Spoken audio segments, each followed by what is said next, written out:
আপনি কি নাবিল ভাইয়ের আত্মীয়? ইকরা হৃদ্র হেসে বলল, আমি তার স্ত্রী। ছেলেটা থমকে গেল। তার চোখে হঠাৎ অস্বস্তি ফুটে উঠল। কিছুক্ষণ চুপ থাকার পর নিচু গলায় বলল, নাবিল ভাই তো বিয়ে করে ফেলছে।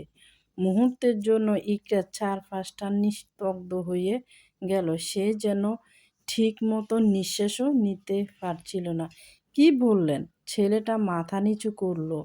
এক ধনী মেয়েকে বিয়ে করেছে। ইকরা শরীর কাঁপছিল, তবুও সে বিশ্বাস করতে পারছিল না। ছেলেটার কাছ থেকে ঠিকানাটা নিয়ে ইকরা সেইখানে গেল। বাড়িটার সামনে দাঁড়িয়ে ইকরা যে কিছুক্ষণ চুপ করে রইল। এত বড় বাড়ি সে আগে কখনো কাছ থেকে দেখেনি। ঠিক তখনই গেট খুলে নাবিল আর হানিয়া বের হয়ে এলো। নাবিলের চোখ হঠাৎ ইকরার উপর পড়তে সে থেমে গেল। তার মুখ ফ্যাকাশে হয়ে উঠল। ইকরা কাঁপা গলায় বলল, নাবিল, তুমি এতদিন আমার খোঁজ নেওনি কেন? নাবিল চারপাশে তাকালো।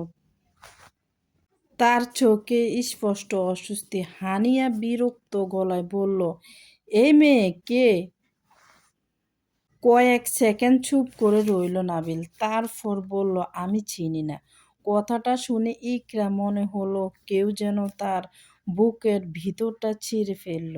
সে অবিশ্বাস নিয়ে তাকিয়ে রইল।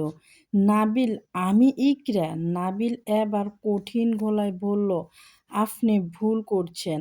হানিয়া বিরক্ত হয়ে দারোয়ানকে ডাকল, এই মহিলাকে এখন থেকে সরাও। দারোয়ান ইকরাকে ধাক্কা দিয়ে বাইরে বের করে দিল।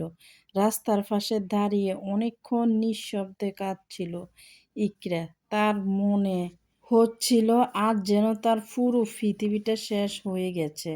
তবুও সে আকাশের দিকে তাকিয়ে শুধু বলেছিল, হে আল্লাহ, আমার স্বামীকে হেদায়েত দিন। সেদিন ভাঙা হৃদয় নিয়ে গ্রামে ফিরে গিয়েছিল সেই। এদিকে নাবিল নতুন জীবনে আরো ব্যস্ত হয়ে পড়ল।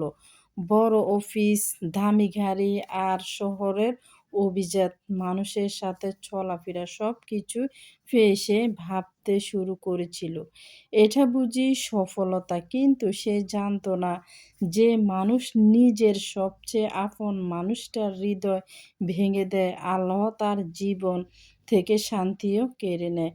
আর সেদিন রাত থেকে শুরু হলো নাবিলের ধ্বংসের অধ্যায়। অফিস থেকে ফেরার সময় হঠাৎ নাবিলের মাথা ঘুরে গেল। গাড়ির নিয়ন্ত্রণ হারিয়ে ভয়ঙ্কর অ্যাক্সিডেন্ট হলো। জ্ঞান ফিরলে সে নিজেকে হাসপাতালে বেডে আবিষ্কার করলো।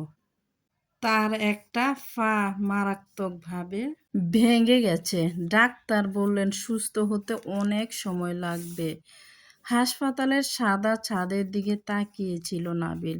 প্রথম কয়েকদিন হানিয়া হাসপাতালে আসতো, কিন্তু ধীরে ধীরে তার আচরণ বদলে যেতে লাগলো। সে বিরক্ত হয়ে বলতো, এভাবে আর কতদিন?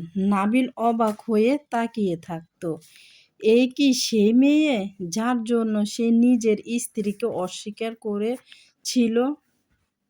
কয়েকদিন পর হাসপাতাল থেকে বাসায় নিয়ে যাওয়া হলো তাকে, কিন্তু সে এখানে গিয়েও শান্তি পেল। ইকরা আর নাবিলের ভালোবাসার গল্প, তৃতীয় পর্ব। চতুর্থ পর্ব দেখবেন নেক্সটে। ভালো থাকবেন, সুস্থ থাকবেন। দেখা হচ্ছে নেক্সট ব্লগে। আল্লাহ হাফেজ।